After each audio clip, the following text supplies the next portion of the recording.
Sit on your bed one day and ask yourself, what remarkably stupid things am I doing on a regular basis to absolutely screw up my life?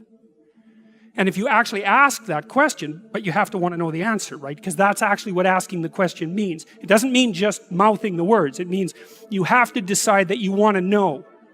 You'll figure that's out so fast it'll make your hair curl. There's no better pathway to self-realization and the ennoblement of being than to posit the highest good that you can conceive of and commit yourself to it. And then you might also ask yourself, and this is definitely worth asking, is do you really have anything better to do? And if you don't, well, why would you do anything else? If you orient yourself properly and then pay attention to what you do every day, that works. And I actually think that that's in accordance with what we have come to understand about human perception, because what happens is that the world shifts itself around your aim. Because you're a creature that has an aim. You have to have an aim in order to do something. You're an aiming creature. You look at a point and you move towards it. It's built right into you. And so you have an aim. Well, let's say your aim is the highest possible aim. Well then, so that sets up the world around you. It organizes all of your perceptions. It organizes what you see and you don't see. It organizes your emotions and your motivations. So you organize yourself around that aim, and then what happens is the day manifests itself as a set of challenges and problems, and if you solve them properly, then you stay on the pathway towards that aim. And you can concentrate on the day. And so that way you get to have your cake and eat it too, because you can point into the distance, the far distance, and you can live in the day. And it seems to me that that makes every moment of the day supercharged with meaning. That's how, because if everything that you're doing every day is related to the highest possible aim that you can conceptualize, well, that's the very definition of the meaning that would sustain you in your life. Well, and then the issue is, well, back to Noah. Well, all hell's about to break loose and chaos is coming. It's like when that's happening in your life, you might want to be doing something that you regard as truly worthwhile. Because that's what will keep you afloat when everything is flooded. And you don't want to wait until the flood comes to start doing that, because if your ark's half built and you don't know how to captain it, the probability is very high that you'll drown. Ask and it shall be given you. Seek and ye shall find. Knock and it shall be opened unto you. For everyone that asketh receiveth, and he that seeketh findeth, and to him that knocketh it shall be opened. That sounded pretty optimistic again. But again, I think it's a description of the structure of existential reality. And by which I mean, when I'm in my clinical practice and I observe, and this is also the case with my students, is let's say, people's lives aren't what they would like them to be.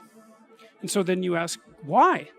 Well, forget about tragedy and catastrophe, because that's self-evident, and we're not going to discuss that. Although the degree to which you bring about your own tragedy is always indeterminate. But I would never say that every terrible thing that is visited on a person is something they deserved. I think that that's a very dangerous presupposition, especially because everyone gets sick and everyone dies.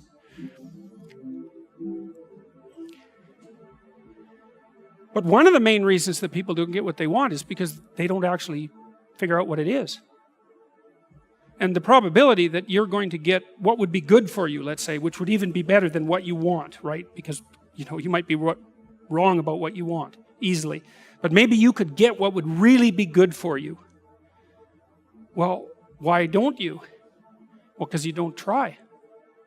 You don't think, okay, here's what I would like if I could have it. And I don't mean in a way that you manipulate the world to force it to deliver you goods for status or something like that. That isn't what I mean. I mean something like, imagine that you were taking care of yourself like you were someone you actually cared for. And then you thought, okay, I'm caring for this person. I would like things to go as well for them as possible. What would their life have to be like in order for that to be the case? Well, people don't do that. They don't sit down and think, all right, let's figure it out. You've got a life. It's hard, obviously. It's like 3 years from now, you can have what you need. You've got to be careful about it. You can't have everything. You can have what would be good for you, but you have to figure out what it is, and then you have to aim at it. Well, my experience with people has been is, if they figure out what it is that would be good for them, and then they aim at it, then they get it. And it's strange because it's a strange thing. It's not quite that simple because, you may formulate an idea about what would be good for you, and then you take 10 steps towards that, and you find out that your formulation was a bit off, and so you have to reformulate your goal. So you're kind of going like this as you move towards the goal. But a huge part of the reason that people fail is because they don't ever set up the criteria for success. And so, since success is a very narrow line and very unlikely, the probability that you're going to stumble on it randomly is 0. And so there's a proposition here, and the proposition is, if you actually want something, you can have it. Now the question then would be, well, what do you mean by actually want? And the answer is that you reorient your life in every possible way to make the probability that that will occur as certain as possible. And that's a sacrificial idea, right? It's like, you don't get everything. Obviously. But maybe you can have what you need. And maybe all you have to do to get it is ask. But the asking isn't a whim or today's wish. It's like, you have to be deadly serious about it. You have to think, okay, like, I'm taking stock of myself. And if I was going to live properly in the world, and I was going to set myself up such that being would justify itself in my estimation, and I don't mean as a harsh judge, exactly what is it that I would aim at? And so the issue is not so much the blindness of others, even though there's as much blindness among others as there is for you. But the issue here, the advice here, the description here is, you should be concerned about what's interfering with your own vision first. And you should leave other people the hell alone in relationship to that. And so if your mode of being in the world is, if you would just act better, things would improve for me, or if you identify the evil and the catastrophe as something that's outside, that someone else needs to fix, or that someone else is responsible for, then you're not going to fix that. And you're going to remain blind to the things that you're doing and not doing that make things not go well. And so it's just better to think, all right, I'm probably blind in many, many ways. And maybe there are some ways that I could rectify that, because it's highly probable that you're blind in all sorts of ways. I mean, in fact, it's virtually certain. And so it's just more useful to think, how is it that I'm wrong in this situation? I'll tell you something that I learned to do when I was arguing with my wife, which happened quite frequently. Because when you actually communicate with people, you find out that there's many things that you don't agree on. And that's because you're actually different creatures. And so if you're actually going to have a truthful conversation, then you're going to find out that you don't see things the same way. And then you can either pretend that that's not the case and gloss over it and then end up in a 30-year silent war, or you can have the damn fight when you need to have it and see if you can straighten it out. So now and then we'd get in a situation where we were at loggerheads, we couldn't move. And, it would spiral up into hate speech, let's say. Because, yeah, everyone laughs because they know they manifest plenty of hate speech towards those they love. So one of the things we learned to do was, when we hit an impasse, was to separate and to go our own ways and to go sit and think, okay, look, we're at this unpleasant situation. We can't figure out how to move forward. I'd always think, of course it's her fault. Obviously it's her fault. At least 95%. But maybe there was something I did that contributed like 5% to it. If you do what it is that you're called upon to do, which is to lift your eyes up above the mundane, daily, selfish, impulsive issues that might beset you, and attempt to enter into a contractual relationship with that which you might hold in the highest regard, whatever that might be, to aim high and to make that important above all else in your life, that fortifies you against the vicissitudes of existence like nothing else can. And I truly believe that that's the most practical advice that you could possibly receive. The way that you fortify your faith in life is to assume the best, something like that, and then to act courageously in relationship to that. And that's tantamount to expressing your faith in the highest possible good. It's tantamount to expressing your faith in God. And it's not a matter of stating, well, I believe in the existence of a transcendent deity, because in some sense, who cares what you believe? I mean, you might and all that, but that's not the issue. That's not the issue. The issue, it seems to me, is how you act. The issue is not what you believe as if it's a set of facts, but how you conduct yourself in the world. The purpose of thinking is to let your thoughts die instead of you. It's a brilliant notion, and so the idea is something like, you can conjure up a representation of yourself. You can conjure up a variety of potential representations of yourself in the future. You can lay out how those future representations of yourself are likely to prevail or fail. You can cull the potential yous in the future that will fail, and then you can embody the ones that will succeed. You do that well simultaneously, conjuring up a representation of your current state and determining for yourself, because of your undue suffering, which elements of your pathetic being need to be given up so that you can move forward into that future. And the goal, what is it that you're aiming at with that work and that sacrifice? That's the ultimate question. What is it that you're trying to do? Well, you're trying to improve the future. We believe that the future can be improved. We believe that it can be improved as a consequence of our sacrificial work. And so, once again, what are the limitations? What are the limits to that? What are the necessary limits to that? I would say we don't know.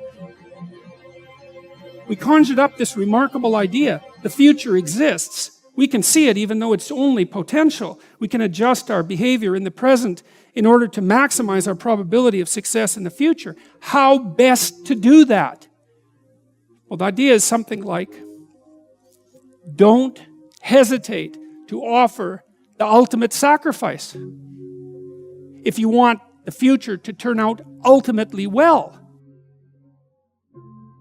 What is it that you could contract for, let's say, if you were willing to give up everything about you that's weak and unworthy?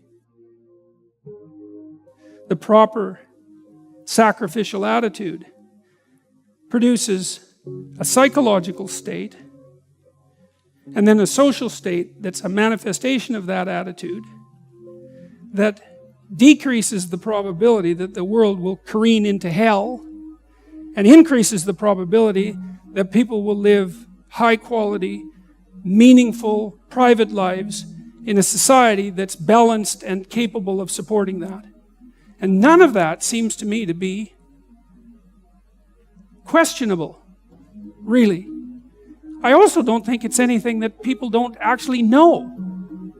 You know, people have told me many times that when they listen to me talk, they're hearing things that they already knew but didn't know how to say. It's something like that. And this is one of those things that I think is exactly like that. I mean, I think it's at the very core of our moral knowledge, which is our behavioral knowledge and our perceptual knowledge. I mean, let's get this straight. Moral knowledge is no trivial matter. It's knowledge about how it is that you orient yourself in the world. There's no more profoundly necessary form of knowledge. Well, it's predicated on something that's exactly like this. We know that we have to make sacrifices. We know that we have to aim at what's good.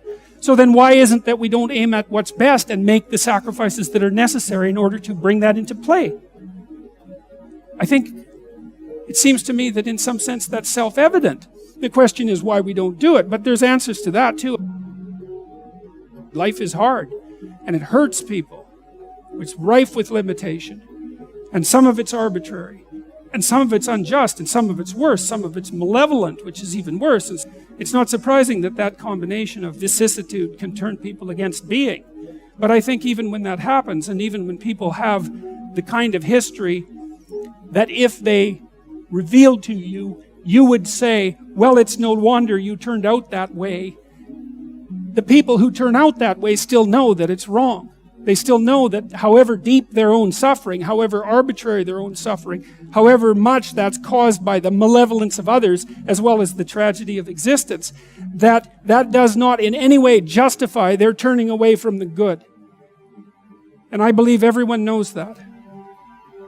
I believe that they know it implicitly, even if they don't allow themselves to know it explicitly. And I believe that if they violate that idea, then they violate themselves, and that they end up in Cain's position, which is the position of the man who's been given a punishment that is too great to bear. Now we're capable of making sacrifices in abstraction, right? To conceptualize a future that we want, to let go of the things that are stopping us from moving forward, and to free ourselves from the chains of our original preconceptions. Pursue pleasure. Follow your impulses. Live for the moment. Do what's expedient.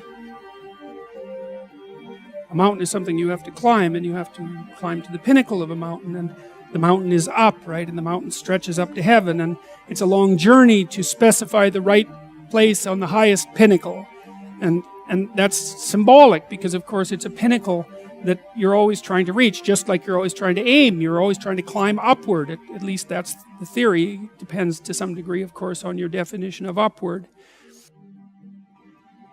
You're supposed to, again, to act out the highest good of which you're capable. Now that'll transform your life to some degree into an archetypal adventure. There's no way around that, because as you attempt to climb a higher mountain, let's say, or to aim at a higher target or something like that, then the things around you will become increasingly dramatic and of import. That happens by necessity, obviously, because if you're aiming at something difficult and profound and you're really working at it, then your life is going to become perhaps increasingly difficult and profound. But that might be okay. That might be exactly what you need as an antidote to the implicit limitations that face you as a human being.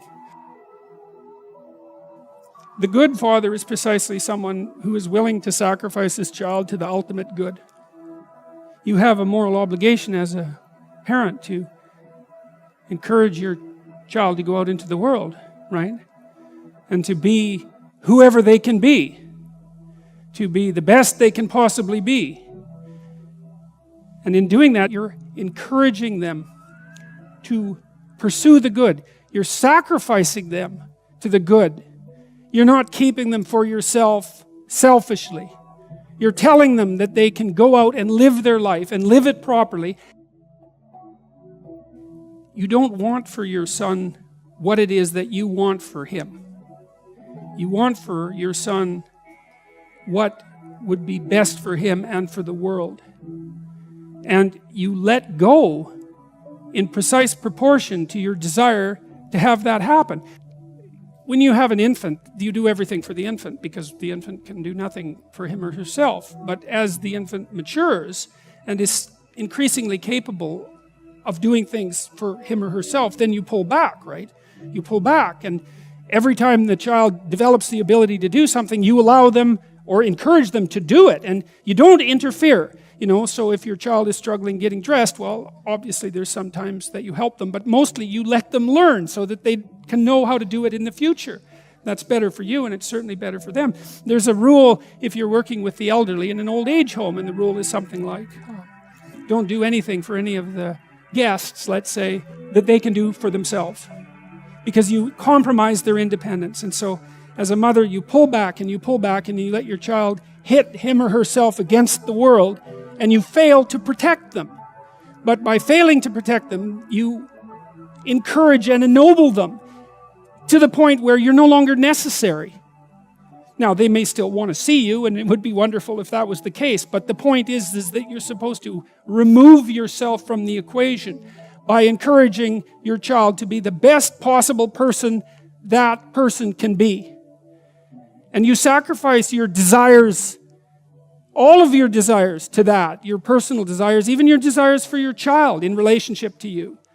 Because you want them to move forward into the world as a light, right? As a light on a hill. That's what you want, if you have any sense. And so you don't get to keep your children at home because you need them. How do we come to know ourselves in terms of our personalities and, more importantly, potential? One of the first ways to come to know yourself is to understand that you don't. You can learn to kind of watch yourself like you're watching a stranger. So you have to understand that you don't know who you are. And that's not easy to understand because you think you know. But then, you remember You can't control yourself very well. You're not very disciplined. You're full of flaws. Maybe you don't know yourself as well as you think. But it's hard to get low enough to understand how deeply it is the case that you are ignorant about who you are. Now, there's an upside to that too, which also is that you're also ignorant about who you could be. And so the discovery of that, is some reward for the horror of determining who you actually are. Then you watch yourself. You watch yourself like you're watching a stranger. You watch what you say and you listen. And you think, well, what sort of person would say that? And how am I reacting emotionally when I'm communicating in that manner? Is that making me feel stronger or weaker? Is it filling me with shame? Is it helping my confidence? Am I laying out a lie? Am I deceiving myself and other people? Am I adopting this personality at parties that is designed to impress and to amuse, and it comes across as nothing but like self-centered narcissism? What are my dark fantasies? What are my aggressive fantasies? What is it that I'm willing to do? What am I interested in so that I'll spontaneously pursue it? What do I procrastinate about and why? What am I unwilling to do? What do I think is good? What do I congratulate myself for accomplishing? And what do I berate myself for failing to confront and to implement? Those are all incredibly complicated questions, and you don't know the answers to them. So that's a start. And then in terms of potential, well, you'll discover a little bit more about your potential as you discover who you are, especially the darker parts of yourself, because then you discover your potential for mayhem. There's some real utility in that. A discovery that you're dangerous. It's such a useful discovery. It's actually something that strengthens you, because the first thing that a realization like that can, in fact, produce is the ambition to incorporate that danger into a higher order personality. And that can make you implacable. That can make you someone who can say no when you need to say no. That can make you someone who won't avoid necessary conflict. And so that's unbelievably useful. And so that's one of the potentials that you might discover. The other thing you do to discover your potential is you challenge yourself. It's like, take a bit of a look at yourself and think about what's not so good that you could improve, that you should improve by your own standards, and that you would improve, and set yourself a little goal. Maybe you're not studying at all and you're at university, or maybe you're at work and you've got this stack of paper there, and you haven't looked at that damn stack for like a month, and you know that you should be, and you're bothering yourself at night because you're avoiding that. It's like, maybe think, well, I've avoided that stack of paper completely for 1 month. I'm quite a coward when it comes to whatever snakes might be hidden in that stack of paper. How about tomorrow I just put that stack of paper in front of me on my desk, and I glance through it for 15 seconds. See if I can do that. It's like, well, you set yourself a goal of improvement. It's a humble goal. There's things you could do to improve, and you know what they are. And there's small steps that you could take, that you might take, that would put you in that direction. And then the question is, are you big enough to take those small steps? Are you capable of grappling with the fact that you're fundamentally flawed to the point where you have to break things down into almost childlike steps in order to manage them? And the answer to that is, yeah, you are. Most people have things they avoid, and they're afraid of. So I would say to some degree, it's the lot of everyone. People vary in the degree to which they've conquered that. And you do meet people from time to time who are extraordinarily disciplined. But most of the time, they've got disciplined in exactly this manner. It's through slow incremental improvement. And then you challenge yourself. It's like, well, could I do this? That would be better. And then you find out. And then you think, well, is there something slightly larger and more challenging that I could do that would be better? And you try it and you find out. And as you try it and you find out, generally you get better at it, and you can take on larger and larger challenges. You take responsibility for yourself. That's part of standing up straight with your shoulders back. It's like, take on the world, man, but only at the level that you can manage. When you're ignorant and biased and deeply flawed and immature, It's where everyone starts. You don't want to bite off more than you can chew, but it doesn't mean that you can't wrestle with part of reality. Some part that's small enough so that you have a good shot at victory. And then you attain victory over some small part of the chaos. And then you're the person who's victorious over chaos. You're just a beginner, but that's who you are. And then maybe you can get unbelievably good at that. And you do that by challenging yourself humbly at the level that you're able to function. It's easier to understand if you think about a child that you're trying to rear properly, and you want to help that child reveal their highest potential, whatever that is, whatever that means. And what you do is you don't set them a series of impossible tasks in the hope of undermining their self-confidence. You form a relationship with them that is predicated on your interest in their highest mode of being. And then you offer them challenges that are precisely optimized to their ability, right? So they can do them, but they have to stretch. The two elements of their ability would be what they can do and how much they're capable of transforming what they can do. And an optimal challenge stretches you to the end of what you can do and then into the domain of how you can transform. You have to be humble and wise enough to understand that you might have to aim pretty damn low, especially in those places where you're not functioning well. And it might be so embarrassing that you can't bring yourself to fathom that that's actually who you are. You need the loss of that arrogant ego because it's precisely what's interfering with your movement forward. It's part of the adversarial process, mythologically speaking, that stops moral progress. You're too proud of who you think you are to notice what you're like so that you could change properly. You don't want to sacrifice that part of yourself. It's probably associated with some delusion that helps you maintain a positive, although very fragile self-image, in the absence of genuine effort. It's not to be recommended.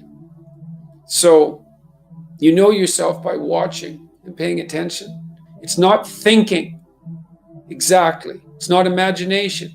It's watching like you're a snake. Because a snake watches like cold-bloodedly with no emotional reaction just to see what's there. It doesn't allow what is wanted or desired to interfere with what is observed. So you watch yourself like that, as if you don't know who you are.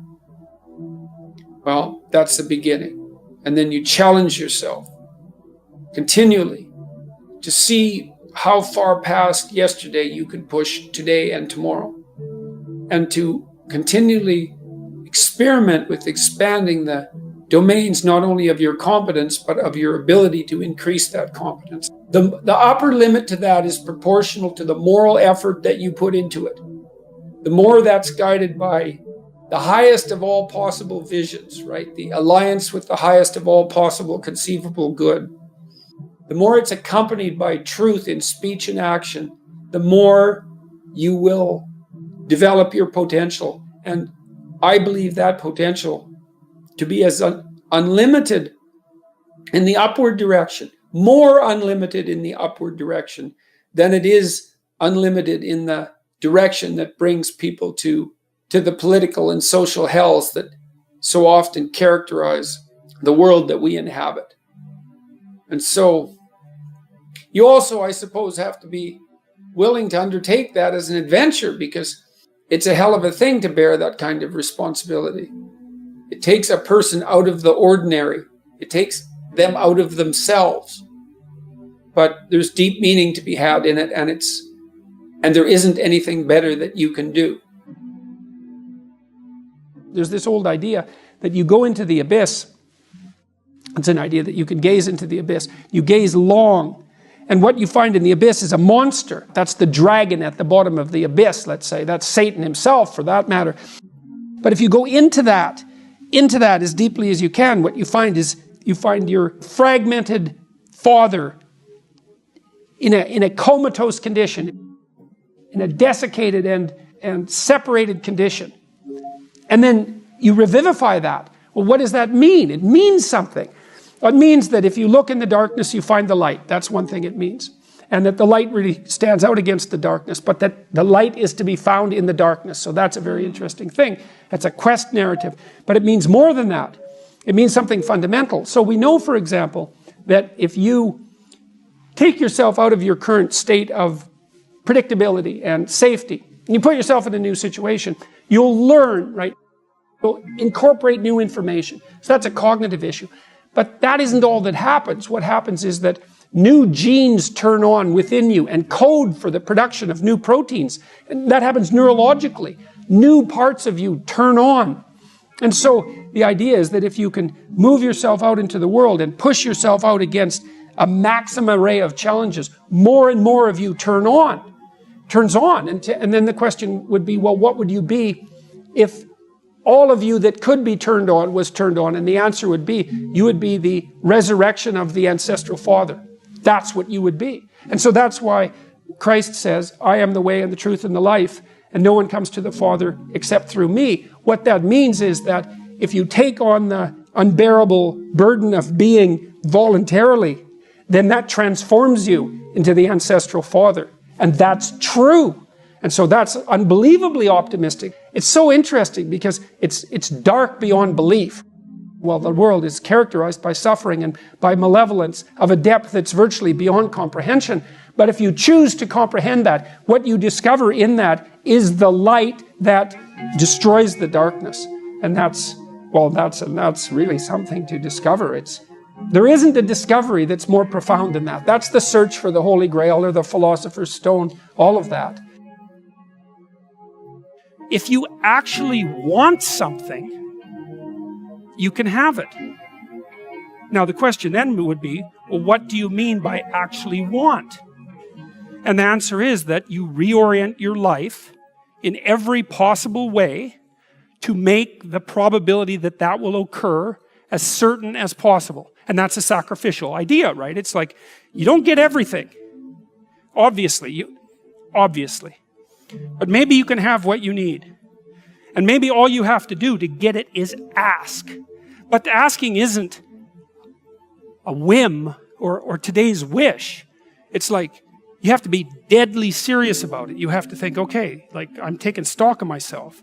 And if I was going to live properly in the world and I was going to set myself up such that being would justify itself in my estimation, and I don't mean as a harsh judge, exactly what is it that I would aim at? You could try this. This is a form of prayer, knocking. Sit on your bed one day and ask yourself, what remarkably stupid things am I doing on a regular basis to absolutely screw up my life?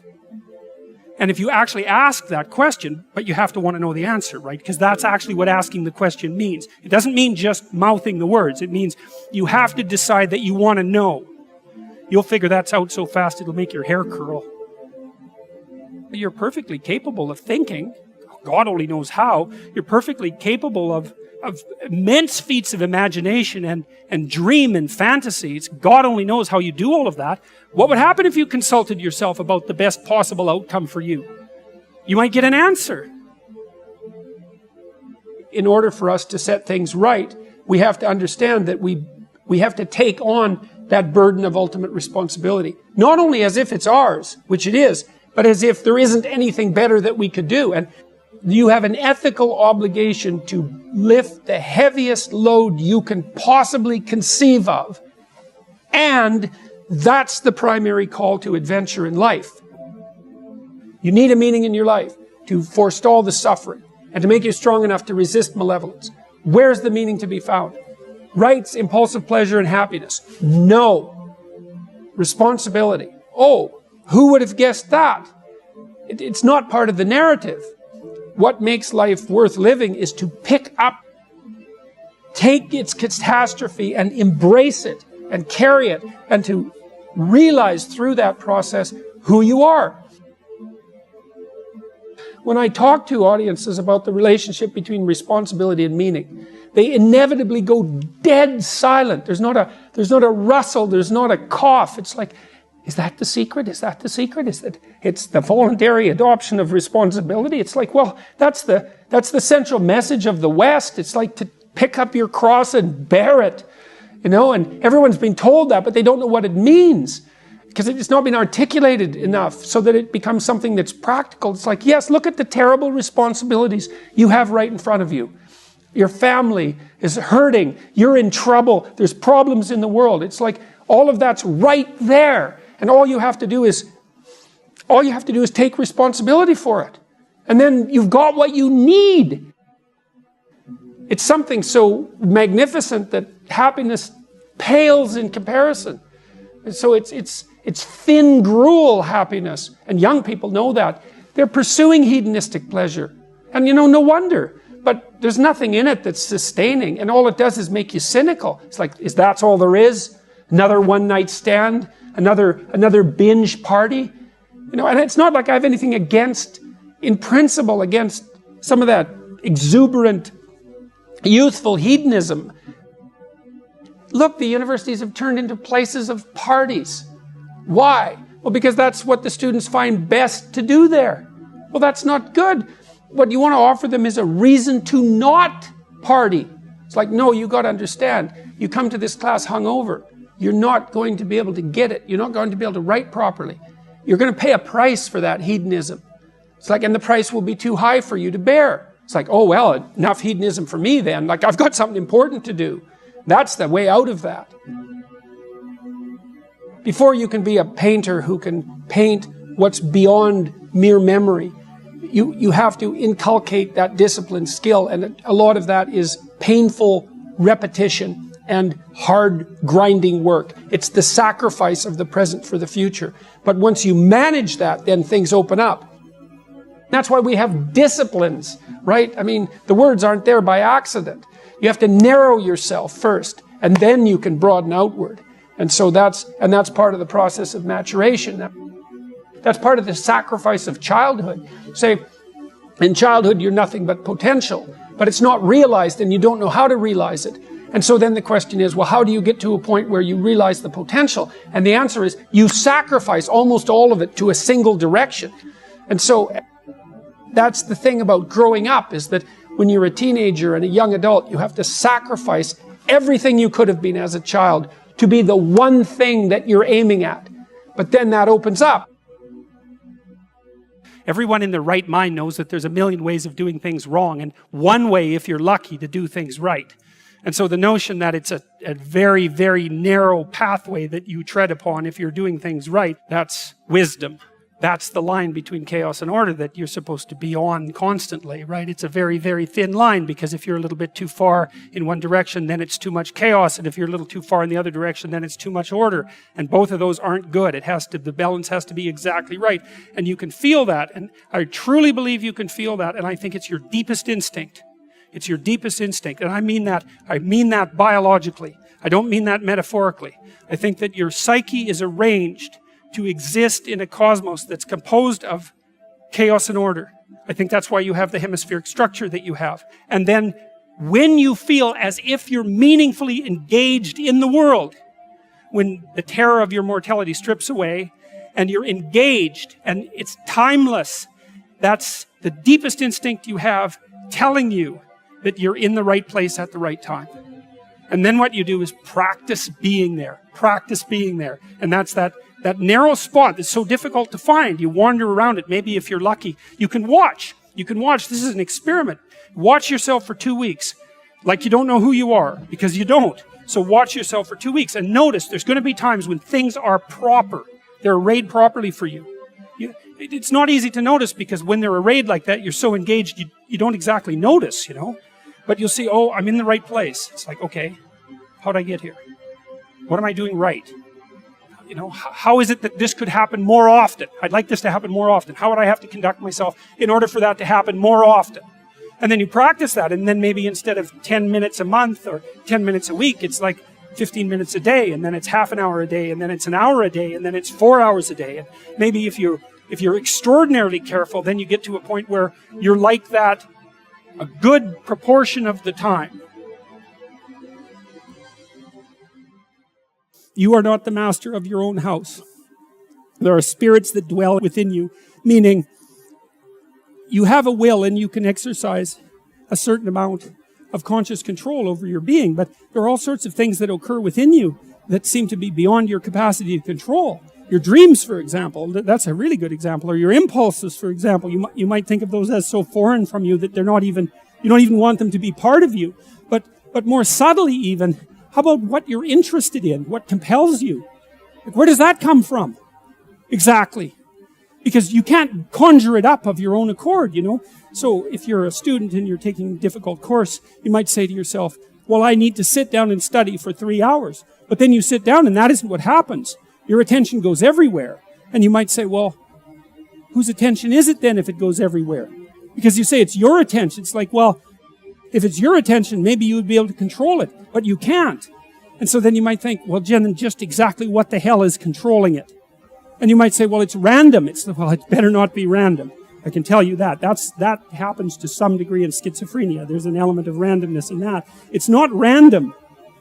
It's driven by the action of phenomena that I think are best considered as something like subpersonalities. You can't make yourself interested in something. Interest manifests itself and grips you. That's a whole different thing. And so what is it that's gripping you? And how do you conceptualize that? Is that a divine power? Well, it's divine as far as you're concerned because it grips you and you can't do anything about it. And so there's a calling in you towards what you're compelled by and what you're interested in. And sometimes that might be very dark and sometimes not. But you're compelled forward by your interest. And so the idea that what moves you away from your country and your father's house and the comforts of your childhood home is something that's beyond you and that you listen to and hearken to. That's exactly right. And you can say, well, I don't want to call that God. It's like, it doesn't matter what you call it exactly. It doesn't matter to what it is, what it's called. It still is. And if you don't listen to it, that's the other thing. If you don't listen to it, and I've been a clinician and talked to enough people now, as old as I am, to know this absolutely. If you do not listen to that thing that beckons you forward, you will pay for it like you cannot possibly imagine. You'll have everything that's terrible about life in your life and nothing about it that's good. And worse, you'll know that it was your fault and that you squandered what you could have had. So, this is not only a calling forth, but a warning. One of the things that I've noticed in my life is that nothing I've ever done was wasted. And by done, I mean put my heart and soul into, like attempted with all of my effort. That always worked. Now, it didn't always work the way I expected it to work. That's a whole different issue. But the payoff from it was always positive. Something of value always accrued to me when I made the sacrifices necessary to do something worthwhile. Go somewhere you don't understand.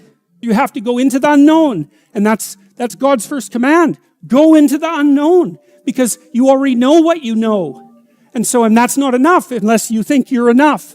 And if you're not enough and you don't think you're enough, then you have to go where you haven't been. Get away from your family enough so that you can establish your independence. And that isn't because there's something wrong with your family, but it means get away.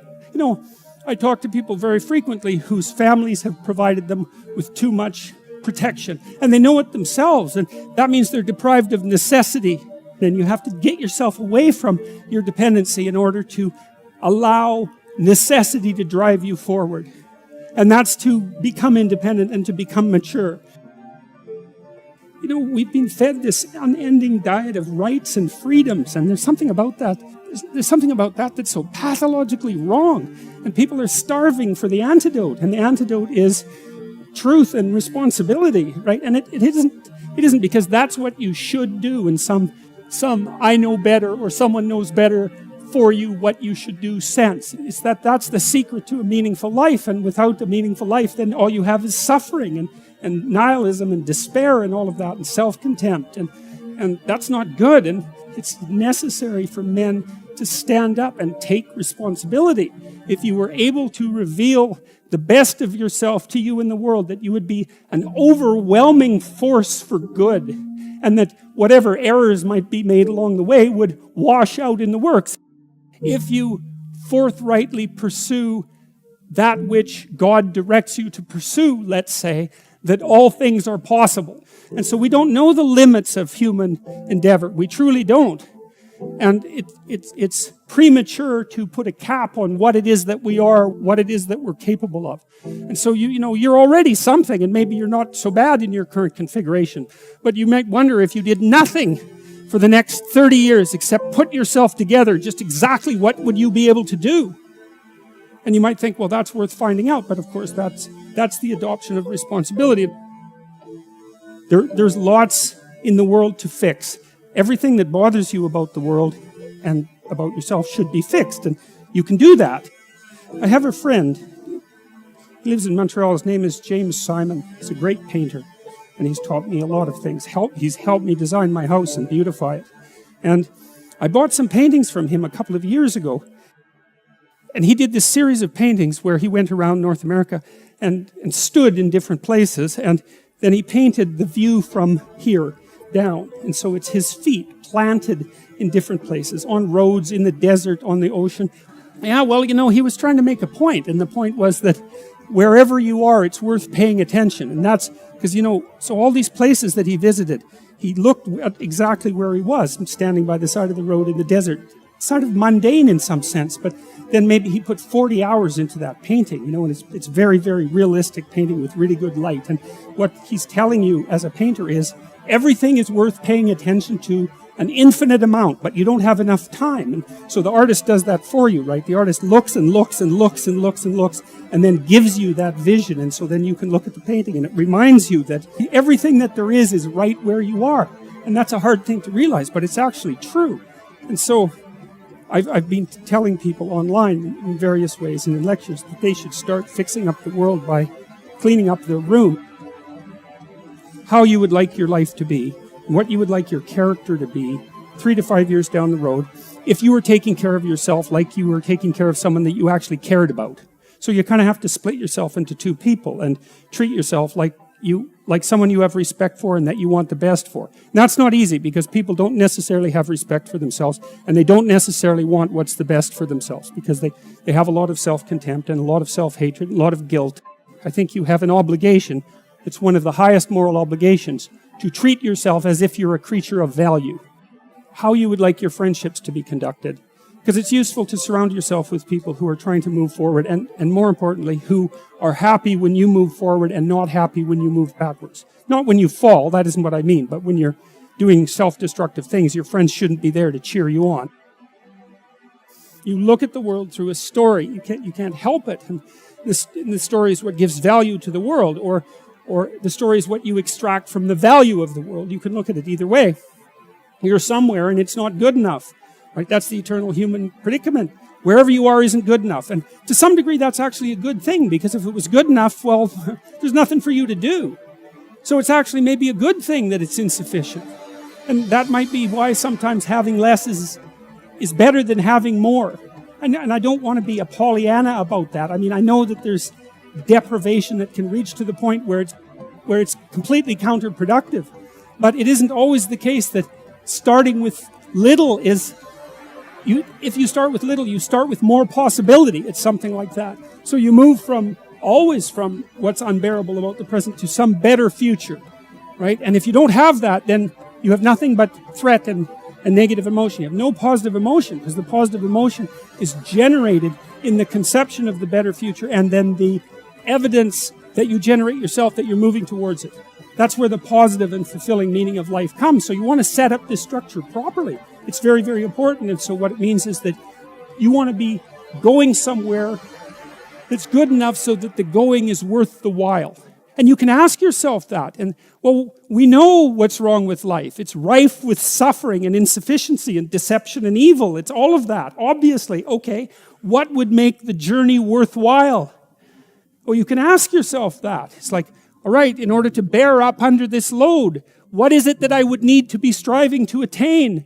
And if you ask yourself that, that's to knock and the door will open. That's what that means. If you ask yourself that, then you will find an answer and you'll shrink away from it. You'll think, well, there's no way I could do that. It's like, well, you don't know what you could do. You don't know what's possible. And you're not as much as you could be. And so God only knows what you could do and have and give if you sacrificed everything to it. You have to sacrifice that which is most valuable to you currently that's stopping you. And God only knows what that is. It's certainly the worst of you. It's certainly that. And God only knows to what degree you're in love with the worst of you. Resentment is a key human motivation, and I would say it's a great teacher. To listen to your resentment is one of the best things you can possibly do. Resentment only means one of two things. It means either like shut the hell up, grow up, quit whining and get on with it. That's one thing it means. Or someone is playing the tyrant to you, might even be you, and you have something to say and do that you should say and do to put it to a stop. And so maybe resentment can show you the pathway to doing that. Like a resentful person wants other people to change. And if you're resentful, then your motivations aren't trustworthy. In fact, they're very, very dark. And what should you do instead? How do you treat your own resentment? I would say, well, Solzhenitsyn, who I'm a great admirer of Solzhenitsyn, his book, The Gulag Archipelago, was one of the things that brought down the Soviet Union. And he said that one man who stopped lying could bring down a tyranny. And, he said that with some authority. He said when he was in the Gulag camps, meditating on how the hell he got there. And he had a rough life, man. I mean, first of all, he was on the Russian front at the beginning of World War II, and then he was thrown in the Gulag camps. And that was just the beginning of his adventures, man. He had a rough life. And he was in the camps, and he was thinking, what the hell? How did I get here? What's going on? I mean, he had Hitler and Stalin to blame, right? So if you need someone to blame, man, Hitler and Stalin, that's great. But that isn't what he did. He said he meditated for a while once he realized that he might have something to do with, in some strange way, with the way things turned out for him. And he said he went over his life with a fine-tooth comb in his memory. And he thought, okay, where did I go wrong? But by my own judgment, when there was a path in front of me, when did I take the path that I knew I shouldn't take? Because you all know that, right? Sometimes you don't know if what you're doing is good or if it's bad. It's just ignorance. You just don't know. But sometimes you bloody well know, and you do the thing you know you shouldn't do anyways. That happens a lot. And why do you do that? Spite is part of it. Stupidity. There's all sorts of reasons, but you certainly know you do it. Solzhenitsyn thought, okay, well, what would happen if I took responsibility for where I am in this concentration camp, and then I went over my whole life and tried to figure out all the things I did that were wrong by my own estimation that increased the probability that I would get here, and then what would happen if I tried to set them all right now in the present? And that's why he wrote the Gulag Archipelago. And one of the consequences of that, as I said, was it sped the dissolution of the Soviet Empire. So, hey, that's not bad, eh? Like, you make a real confession, you really repent, you do your penance, which is writing this book, and you completely change the geopolitical landscape of the world. It's like, and that's worth thinking about, because it's not only Solzhenitsyn who did that. Nelson Mandela did something quite similar. It's not so impossible. And so the idea that what you should do if you're feeling resentful about the nature of being or suffering too much for your own life, let's say, is straighten the damn thing out. Like, seriously, try it for a year even. Try it for a week. Try not doing the things you know you shouldn't do. Try not saying the things you know to be false. And just watch what happens. You might as well give it a shot, right? Because you say, well, I'm all in for a year. I'm going to do things right. And then I'll just stand back and I kind of watch how things unfold. And maybe I'll reconsider at the end of that year. It's like, try it. Try it. I mean, I would say I've had thousands of letters now from people who are saying, hey, I tried that, and hey, it worked. I read this great line in a T.S. Eliot play called The Cocktail Party.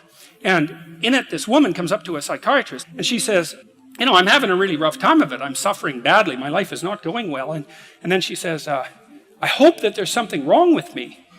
And the psychiatrist says, well, what the hell do you mean by that? And she says, well, here's how I look at it. There's either something wrong with the world, and I'm just in it, and that's how it is. And then, what am I going to do about that? Because it's the whole world. Or maybe I could be fortunate, and there's something wrong with me that's causing all this unnecessary suffering. And if I could just set it right. I could learn, and I could set it right.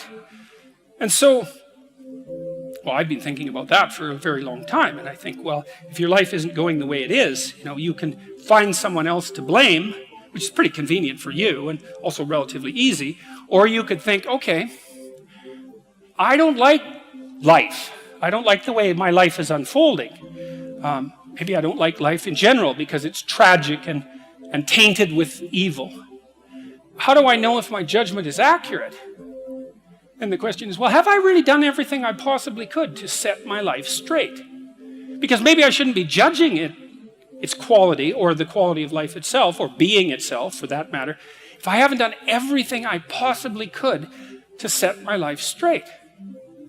Well, so there's a task. The humility element is, it took me a long time to understand why there's religious injunctions supporting humility. To even understand what the word really meant in that sort of technical sense. And it means something like this. It means what you don't know is more important than what you know. Then what you don't know can start to be your friend, you see. People are very defensive about what they know. But the thing is, you don't know enough. And you can tell you don't know enough because your life is not what it could be, and neither is the life of the people around you. You just don't know enough. And so what that means is that every time you encounter some evidence that you're ignorant, someone points it out, you should be happy about that because you think, oh, you just told me how I'm wrong. It's like, great. Like maybe I had to sift through a lot of nonsense to get through the real message that you're telling me. But if you could actually tell me some way that I'm wrong and then maybe give me a hint about how to not be wrong like that, well, then I wouldn't have to be wrong like that anymore. That would be a good thing. And you can embark on that adventure by listening to people. And if you listen to people, they'll tell you amazing things if you listen to them. And many of those things are little tools that you can put in your toolkit, like Batman, and then you can go out into the world and use those tools, and you don't have to fall blindly into a pit quite as often. And so the humility element is, well, do you want to be right, or do you want to be learning? And it's deeper than that. It's, do you want to be the tyrannical king who's already got everything figured out? Or do you want to be the continually transforming hero, or fool for that matter, who's getting better all the time? And that's actually a choice, you know.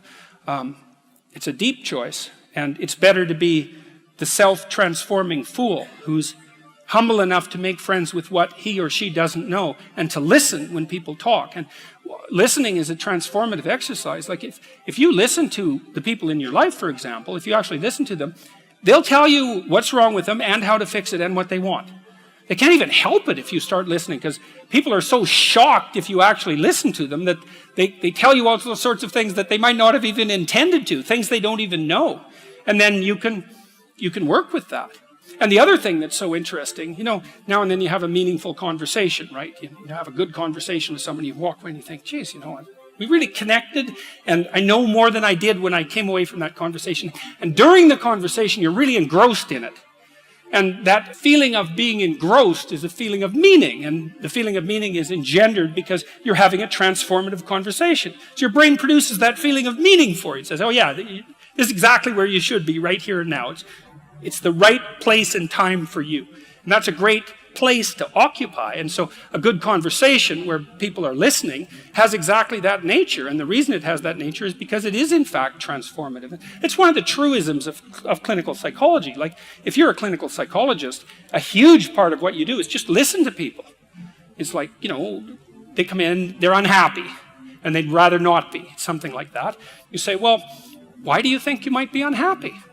And they don't know. They have some ideas, and they may have to ramble around for like a year before they figure out why they're unhappy. They get rid of a bunch of reasons why they thought they were unhappy that are untrue, and then you kind of get to the heart of the problem. And then you might ask them, well, if you could have what you wanted so that your life would be okay, what would that look like? Then they have to ramble around a bunch about that because they don't really know. But the listening will straighten them out because people think by talking. And in order to think, you have to have someone to listen, because it's very hard to think. Hardly anyone can think. And even the people who can think can only think about a limited number of things. But almost everybody can talk. And you can listen to yourself talk, and if someone listens to you, then you also have a foil for your thoughts, right? Because you can watch the person when you're talking and see if you're boring or see if you're amusing or if you're engrossing, all of those things. And so like if you're arguing with your wife, let's say, or your husband, big party is going to want to win. And that's stupid because you don't want that. You want to defeat your wife in an argument.